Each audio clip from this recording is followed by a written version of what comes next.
안녕하세요. 지금 이제 오늘부터 이제 그 공탁법 기본 강의고요. 여러분이 이제 공탁법은 이제 법무사 시험의 특이한 제도고 또 법무사 시험에만 있는 제도고 물론 이제 법무사 사무관 시험에도 있죠. 그래서 그 공탁법은 사실 이제 제가 강의한 지 벌써 이제 한 10년째 되고 있습니다. 그래서 그 처음 제가 이제 강의했던 과목이기도 하고요. 또 제가 처음 공부하면서 가장 많은 그러니까 그 당시에 법무사 처음 공부할 때 공탁법이 너무 어려워서 이제 제가 그 책을 한번 아마 한 10회도 해서 봤던 기억이 납니다. 그래서 그러면서 이제 느낀 것이 뭐냐면 야, 이 공탁법이란 것이 실제 시험에서도 어렵게 나오기도 하고 또 실무에서도 너무 중요하고 또 공탁은 이제 우리가 사실 마지막으로 끝나는 법이기 때문에 지금 등기라든지 또 집행이라든지 또 민법이라든지 여러 가지 지식을 아주 그 종합적으로 잘 아는 경우에만 상당한 득점을 올릴 수 있을 정도로 좀 쉽지 않은 과목입니다. 그래서 다만 이제 제가 이제 그 당시에 이제 강의를 하면서 한 2년 동안 강의를 이제 해보니까 당시에 이 과목은 이제 마스터할 수 있겠구나라는 정도를 들어서 제가 이제 강의에 전념했었습니다. 그래서 여러분도 아마 제 강의를 잘 들으시면요 수험 공부로서는 아마 마스터할 수 있지 않을까.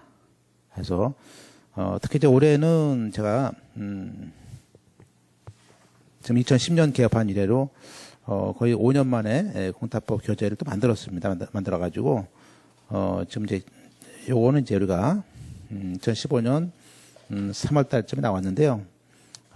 기본 교재로 강의를 하겠습니다. 그래서 강의는 한 8회 정도 예상을 할 수 있을 것 같고요. 여러분이 이제 공탁이 뭐 아주 어렵다 그러는데 제 강의 한번 들어보시고 좀 상당히 많이 좀 도움을 받지 않을까 이런 생각하고 있습니다. 먼저 이제 공탁에 대한 얘기를 해보죠. 일단 이 공탁이라는 개념에 먼저 개념을 보고요. 그다음에 이제 우리가 공탁의 종류를 보게 되고 그다음에 공탁의 절차를 이제 이 시간에 보게 될 겁니다. 일단 공탁은 하나의 이 공탁소라는 기관을 이제 통해서 이 공탁소라는 것은 이제 뭐죠? 국가기관이죠. 그래서 국가라는 공탁소를 통해서 우리가 일정한 공탁 물건, 일정한 공탁물을 맡긴다는 의미가 있어요.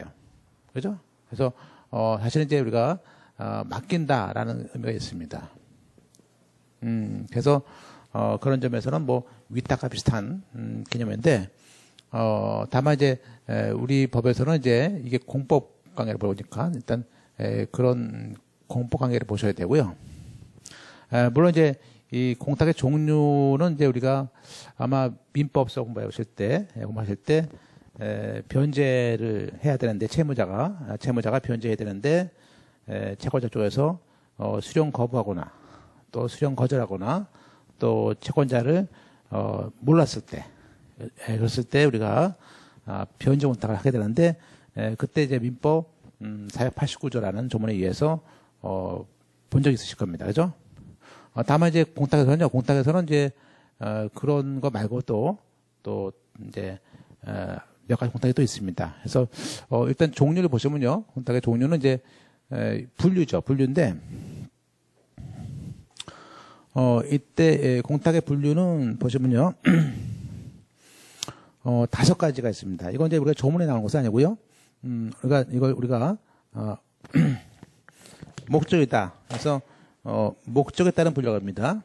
그래서 공탁의 그 목적에 따른 분류다 또는 공탁의 원인에 따른 분류다. 그래서 공탁의 원인이 변제를 하기 위해서 앞서 변제를 하기 위한 공탁이다. 이거 외에 이것은 우리가 민법에서 배우는 개념입니다. 그죠? 그리고 여기에 또 관련된 게 뭐가 또 있습니까? 우리가 토지 수용에 따른 공탁이 또 있습니다. 공탁.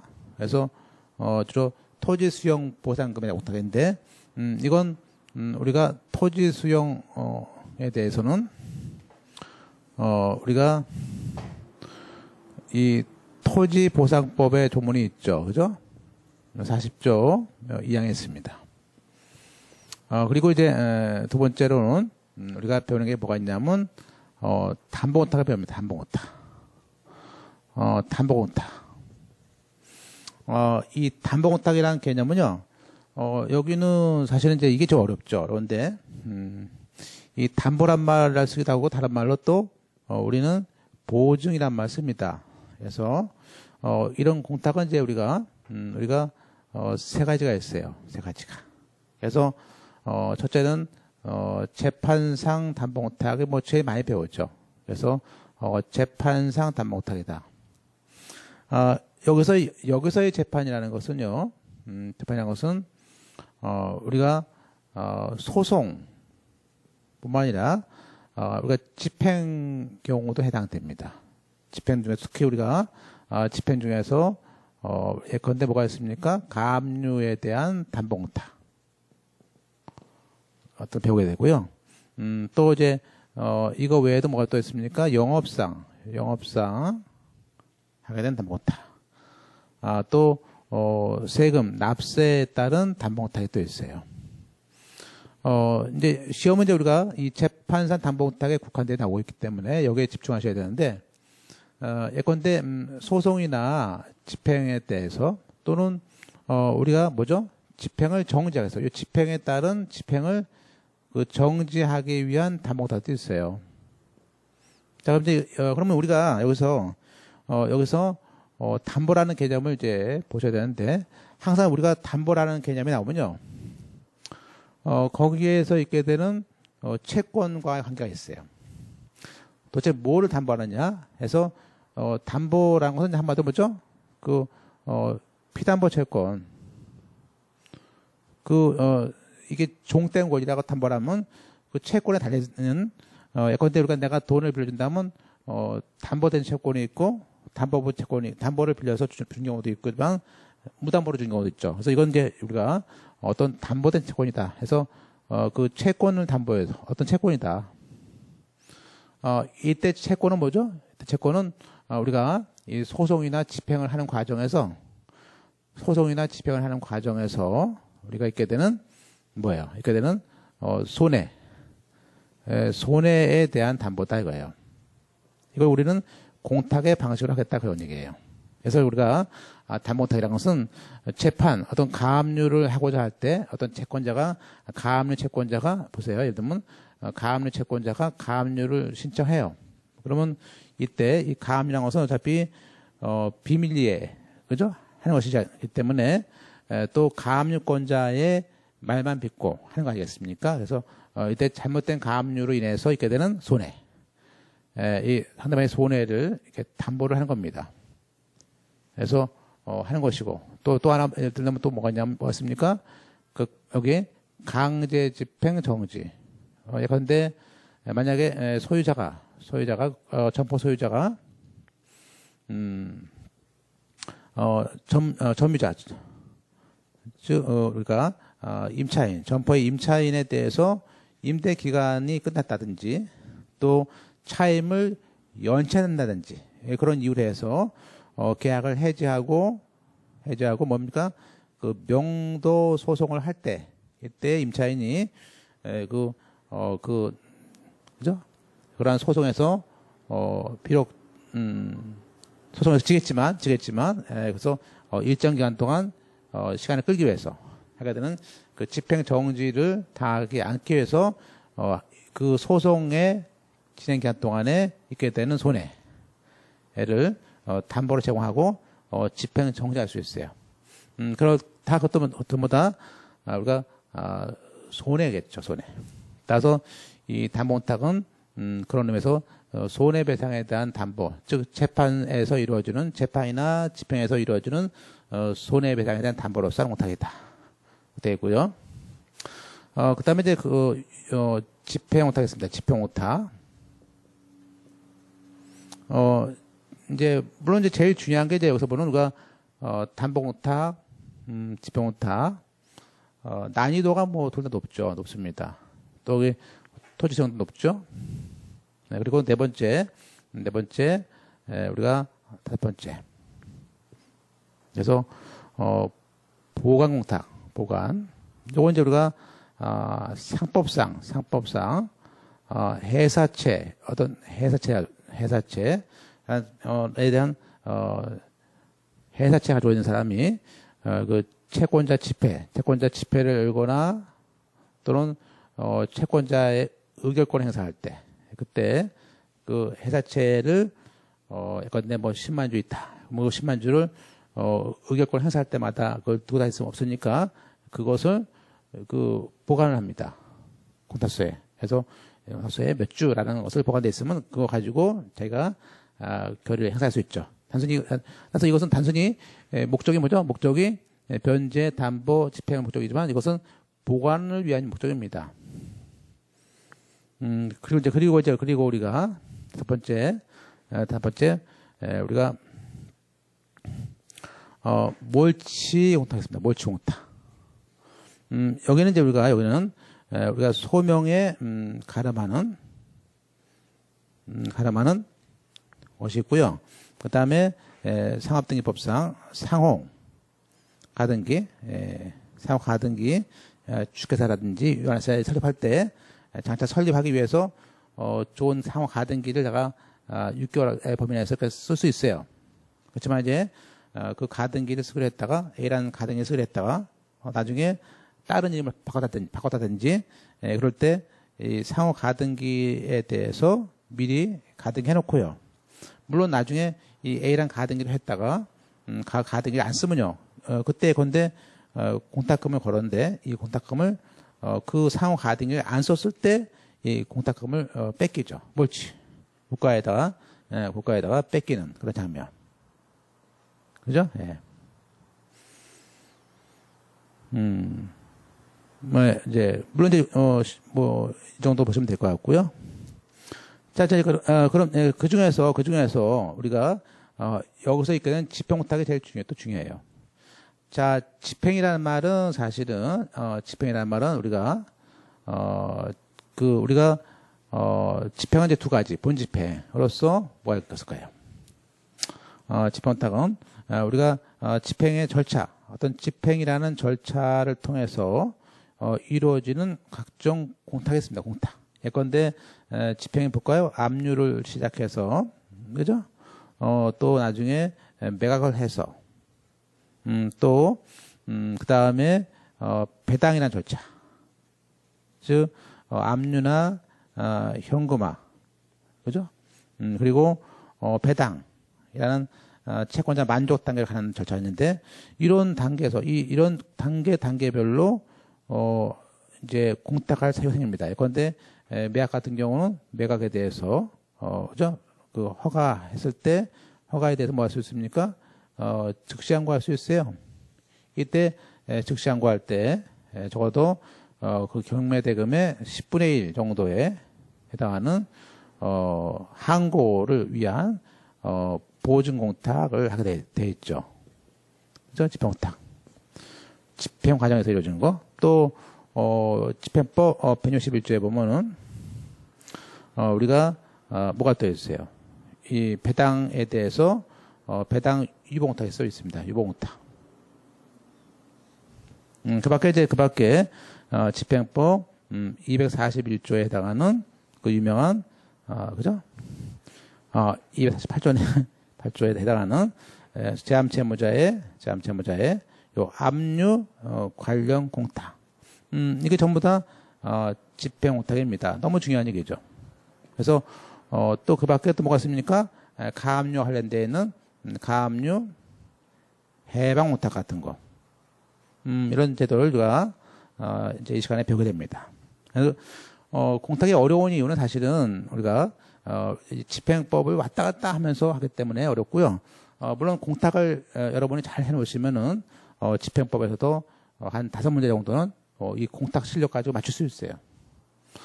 주로 공탁은 주로 채권 집행할 때에 이루어지는 것이니까 특히 공탁을 정말 피할 수 있는 과목은 아닙니다. 그러니까 공부를 해야 되는 과목이고요. 또 상당한 득점을 남과 차이 있게 낼 수 있는 과목이기도 합니다. 자, 그래서 우리가 이 공탁의 종류는 변제, 담보, 집행, 보관, 물치랑 공탁이 있다. 거기에 이 토지수용법 안에도 우리가 얘기하는 또 뭐가 있어요? 여기에도 변제와 집행이 또 들어 있습니다. 특히 우리가 이거 외에도 집행공탁과 변제공탁의 경우에 이 두 가지 사유가 있을 때 하는 경우가 또 있습니다. 이게 뭐가 있냐면 그런 공탁을 우리는 혼합공탁이라고 배웁니다. 요즘에는 아주 대세가 이 혼합공탁이 또 대세가 됐어요. 그래서 주로 채권자가 양도했을 때 양수라는 문제에 다툼이 있었을 때 하고 또 여기 가압류나 압류됐을 때 이렇게 양도 양수 하면서 가압류가 껴가지고 이렇게 돌아가는 그랬을 때 집행 채권자하고 그 양수 채권자들하고의 관계에서 이 공탁을 혼합 공탁할 수 있어요. 그래서 혼합 공탁은 이 변제 공탁과 집행 공탁을 한 장에 쓰는 겁니다. 이건 조문에 있는 것은 아니고요. 판례에서 인정된 개념이에요. 그죠? 그래서 이제 이런 것들을 이제 하나하나 이제 우리가 강론서 이제 배우시고요. 이제 요거는 이제 사실은 이제 개념 속에 가지고 계셔야 되고. 자, 이제 문제는 뭐냐면 이제 요거 끝나고요. 요거 끝나고 이제 뭐랍니까? 이제 우리가 이거 끝난 다음에 절차를 배우죠. 그래서 절차를 배우시는데 일단 공탁은 이제 우리가 먼저 몇 가지 개념을 이제 이 시간에 배우신 다음에 이제 진도를 나갈 것인데요.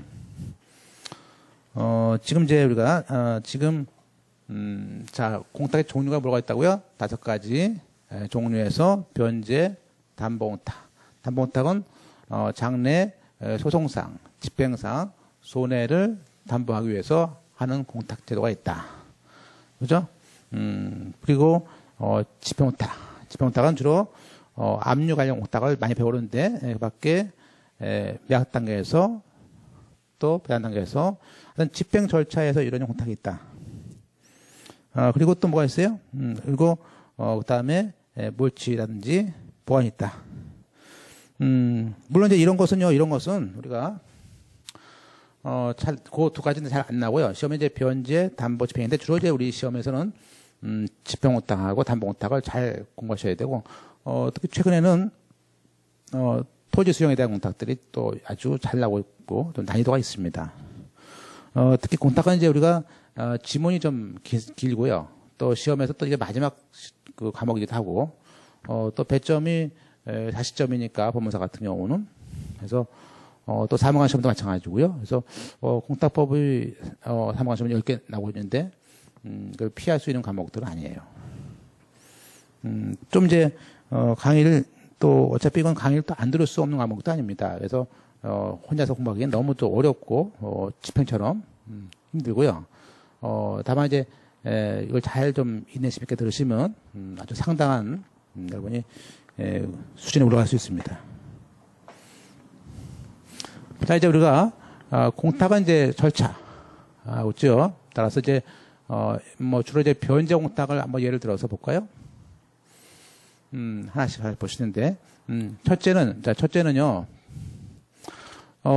변제 공탁은 누가 하는 겁니까? 채무자가 누구에게? 채권자에게 하는 겁니다.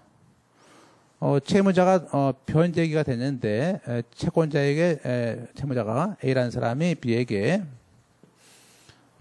채무를 지고 있습니다. 그러면 변제기가 됐어요. 그러면 그 채무의 이행을 제공했습니다. 그런데 채권자가 안 받습니다. 또는 또 어딘지 몰라. 그럴 때 그러면 채무 이행을 안 받게 되면 또 채무자 쪽에서는 또 지연 배상 문제가 생길 수 있고 분쟁이 생길 수 있단 말이에요. 그래서 그때 이제 채무자를 위해서 하는 제도가 우리가 얘기하는 변제 공탁 제도입니다. 자, 그러면 이제 우선 이런 공탁은 첫째, 채무자가 공탁자가 됩니다. 공탁 신청이 되는 것이죠. 그리고 채권자가 상대방. 상대방이란 말은 이제 우리가 항상 피를 붙이죠. 신청인, 비신청인, 원고, 피고처럼 여기다가 피공탁자란 말을 붙여요. 그리고 관할은 공탁소란 관할이 있습니다. 공탁소란 게 이제 우리가 뭐 등기소처럼 뭐 건물이 있는 것이 아니고 그 법원 안에 각종 공탁계가 이렇게 있습니다. 별도의 그 건물이 있는 것이 아니고 그 자체의 공탁계라는 그 법원 안에 다 있어요. 법원마다 있습니다. 그래서 이 공탁소에는 이제 공탁관이라는 그죠? 공탁관이라는 있죠. 공탁관. 따라서 이때 공탁자가 이 공탁 물건, 공탁의 경우에 어떤 거냐면 주로 금전 공탁, 그다음에 유가지권 공탁, 그다음에 물품 공탁이죠. 요즘에 조현아 사건처럼 뭐 2억 원에 대한 돈을 그죠? 피해자 가해자 쪽에서 피해자에게 2억 원이라는 금전을 공탁한 거. 그런 사건도 있지 않습니까? 그래서 그런 공탁. 그러면 이제 일단은 이 공탁자는 일단은 공탁서를 이제 2통을 써가지고 와서 한 통을 줍니다. 그리고 다시 이 공탁서 한 통을 받아가지고 와요. 받아오면은 이때 보관자라고 하죠. 보관자. 이 돈을 내 거 아니야, 돈. 그래서 이 공탁관이 이제 건대 이 사람이 5천만 원이다. 그러면 5천만 원이나 돈을 공탁서 주는 것이 아니고 공탁 신청서 써가지고 내서 이때 공탁서 가져가서 이 은행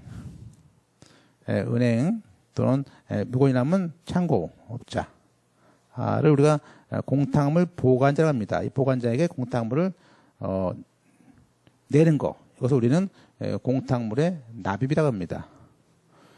따라서 공탁은요, 이렇게 납입을 하면은 그때 가서 효력이 발생을 합니다.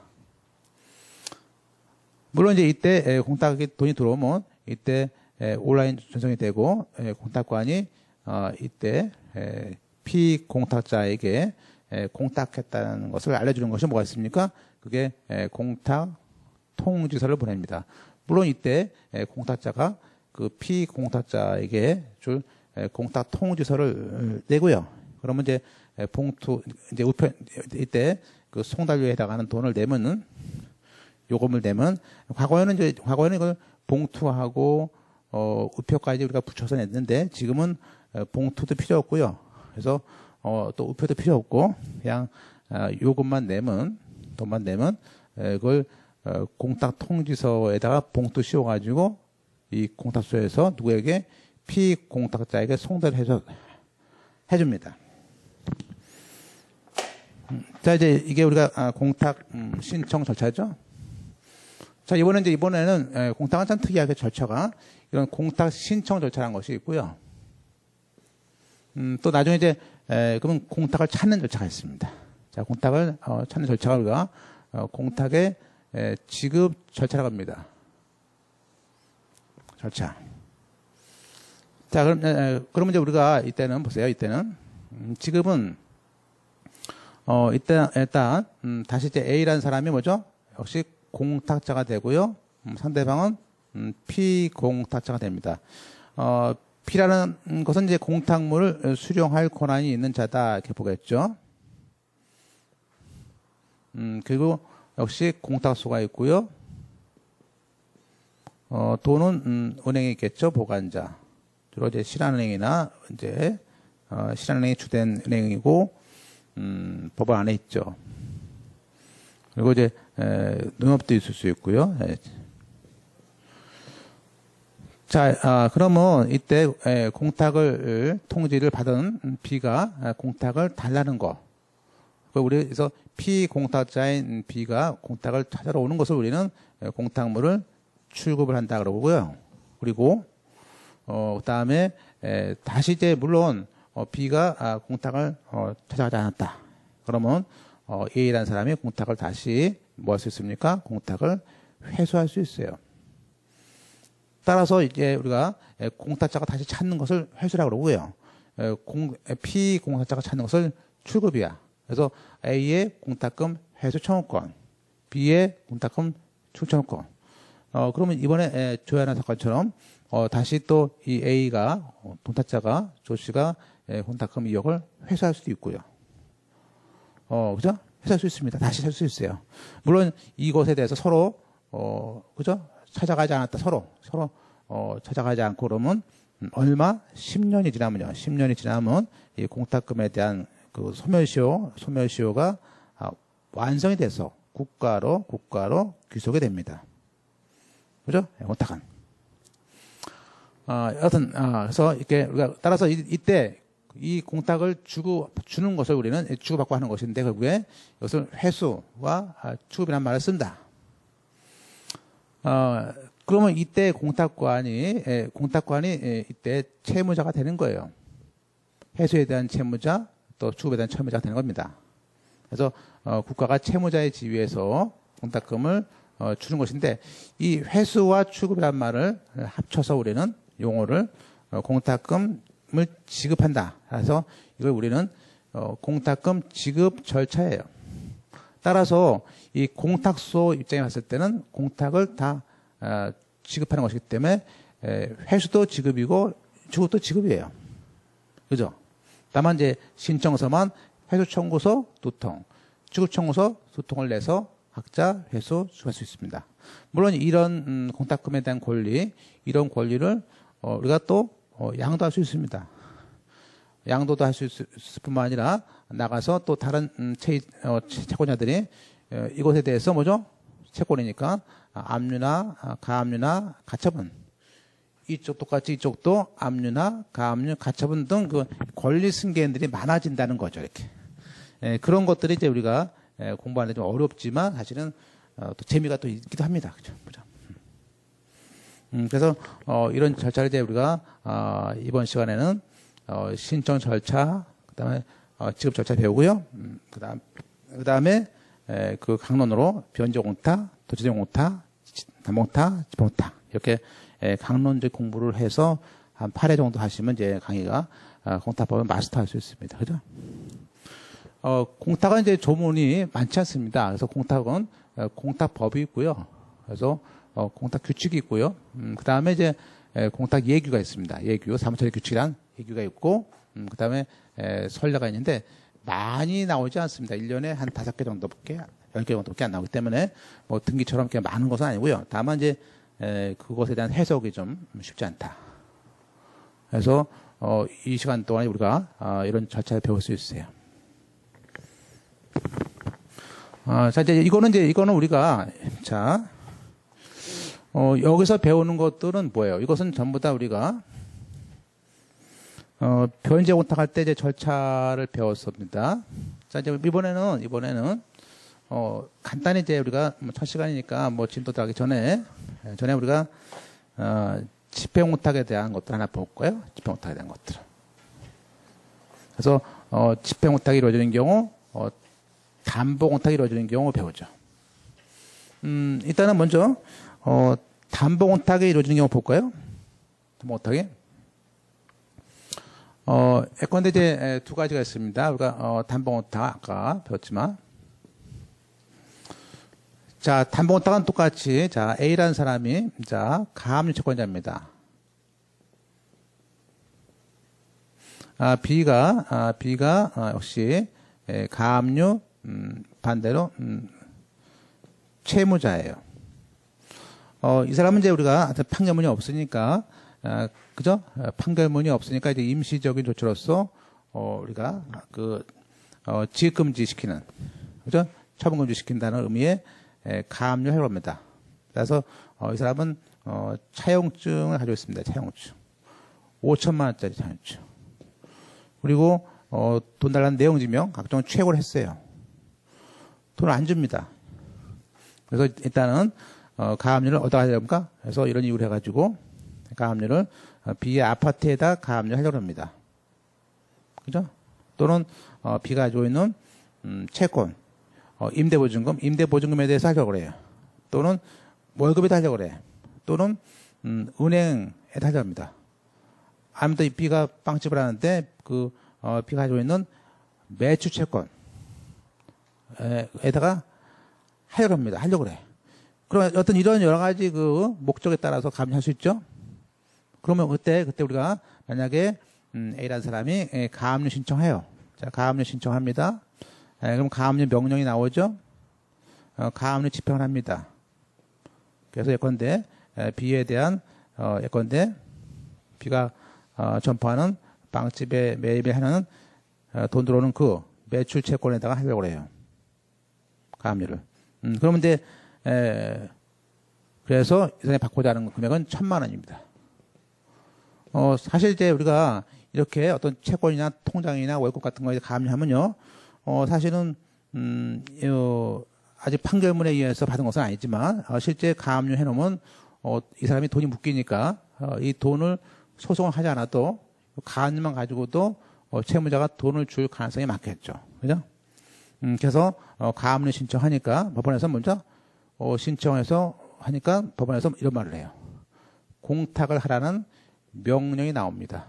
왜냐하면 이 가압류가 허위거나 또 잘못했을 때 채무자가 있게 되는 신용이라든지 그런 손해가 있을 거 아닙니까? 또 가압류 때문에 다투는 비용이라든지 이런 것들, 그런 것들을 이제 들기 때문에 이 가압류에 따른 그래서 이 1,000만 원에 대해서 가압류하려고 그러는데 법원에서는 20%에 해당하는 200만 원 정도를 현금으로 공탁하고 또 200만 원에 해당하는 또 보증보험으로 내라고 이렇게 나옵니다. 그 우리는 공탁 명령이라고 하기도 하고 또는 다른 말로 실제로는 그 담보 제공 명령서가 나와요. 따라서 이것을 예컨대 5일 안에 이렇게 내면은 그때 비로소 가압류 명령이 떨어지고요. 그 결정이 떨어지고 가압류가 집행이 되죠. 그죠? 예. 그렇게. 그래서 따라서 이때 공탁, 이건 이제 가압류고, 자, 이제 공탁의 입장에 섰을 때 A는 담보 공탁자죠.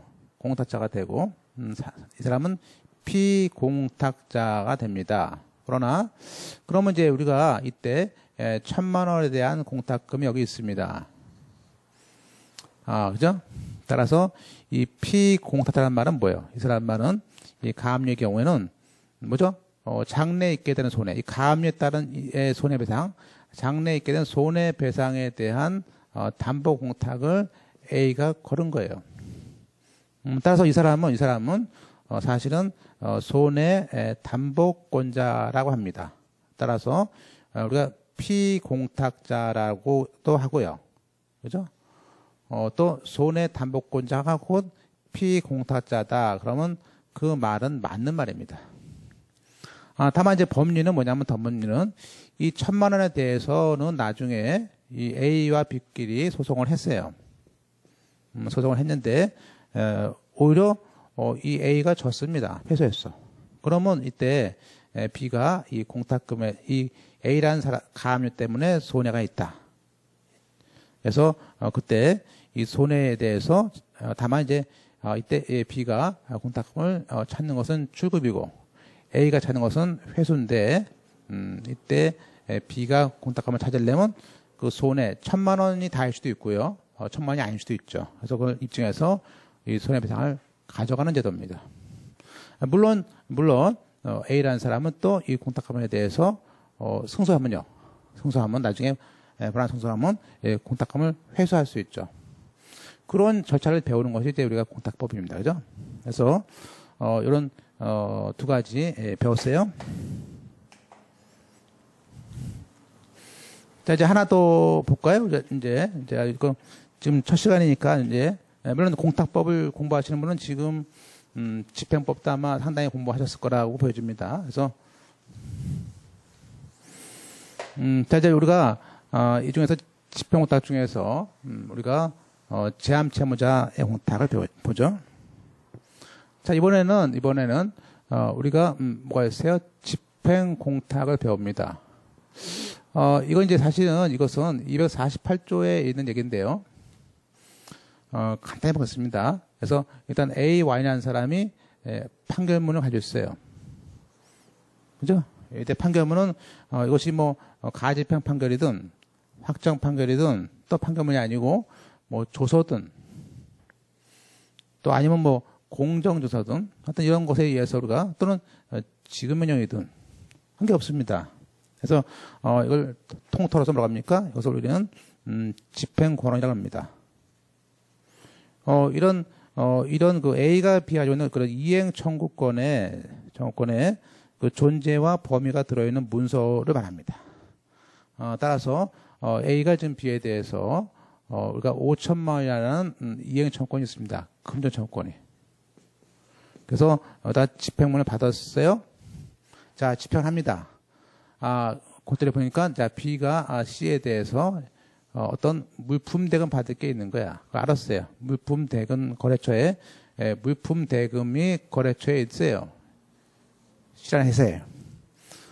이게 얼마인지 모릅니다. 그렇지만 이 사람은 A가 가지고 있는 채권. 자, 그러면 이제 이 A라는 사람은 우리는 이 사람은 자 집행 채권자라는 말을 붙입니다. 집행 채권자고요. B는 뭐요? B는 집행 채무자가 되겠죠. C는요, 채무자가 가지고 있는 채무자니까 제3 채무자가 되겠습니다. 그래서 이 사람이 이 5천만 원 가지고 뭐였고요? 5천만 원 가지고 이제 압류를 하겠죠. 그래서 이땐 채권이니까 즉 뭐요? B가 C에 가지고 있는 물품 대금에 대한 청구권 이후로 일단 압출하고 싶어. 압류 추심. 일단 그 압류 및 추심 명령을 신청합니다. 5천만 원입니다. 그래서 보냅니다. 이건 이 범위를 이때 이 5천만 원이라는 돈에 대해서는 이 집행 채권자가 즉 이걸 다른 말로 이제 압류했을 때는 이걸 압류 당에서는 압류 채권자란 말을 쓰고요. 얘는 압류 채권자, 압류 채무자, 제함 채무자. 추심이라면요. 추심이라면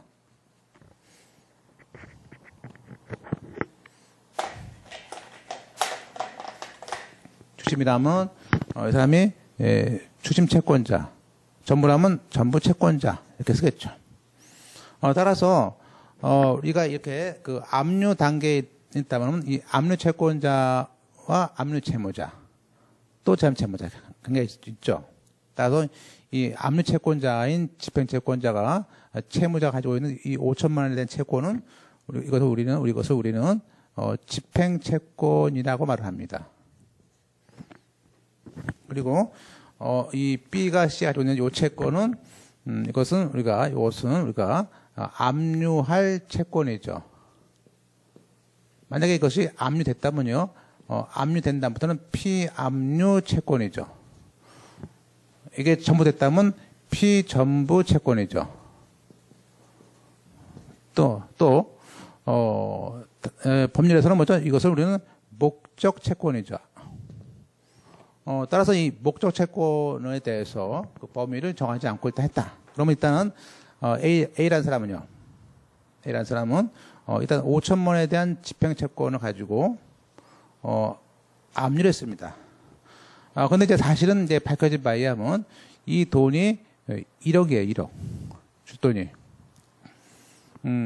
그래서 이 C는요, C는 일단은 압류가 왔습니다. 이 압류라는 말은요, 이때 압류 명령이라는 말은 뭐예요? 사실 그 안에는, 이때는 C에게, 즉, 지급금지, 돈을 지급금지하라는 명령을 보내는 거예요.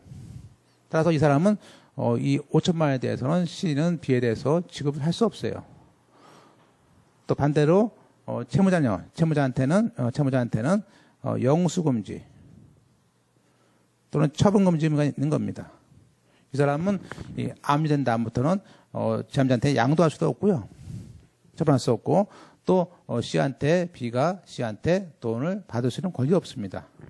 따라서 이렇게 C한테 송달한 다음에 B한테도 송달합니다. 물론 효력은 그 압류 추심이 요 C한테 송달됐을 때 효력이 발생해서 C는 이 송달받은 날부터 지급을 할 수가 없습니다. 다만 이제 이 사람이 뭐 무조건 지급할 수 없다 가지고 그냥 돈을 가지고 그냥 있는 것이 아니고 만약에 매달 말일을 주기로 했다. 그러면 C는 매달 말일이 지나면 또 C가 B한테 설사 압류 때문에 못 주지만 C는 이행지체라는 문제가 생기기 때문에 결국에 우리가 248조에 따라서 집행법 1항은 이렇게 지함채무자는 공탁을 통해서 자기 채무를 면할 수 있어요. 그게 이제 우리가 이 지함채무자를 위한 공탁인데 이것은 뭐죠? 이렇게 압류라는 집행 절차에 따른 공탁이기 때문에 압류 관련 공탁입니다. 따라서 C는 다만 이때 조문에 따르면 이 압류된 채권, 이 압류가 된 부분은 사실은 5천만 원이지만 이 압류된 부분만 할 수도 있어요. 공탁을. 그리고 또 C가 뭐죠? 압류에 관련된 나머지 1억을 전부 할 수 있습니다.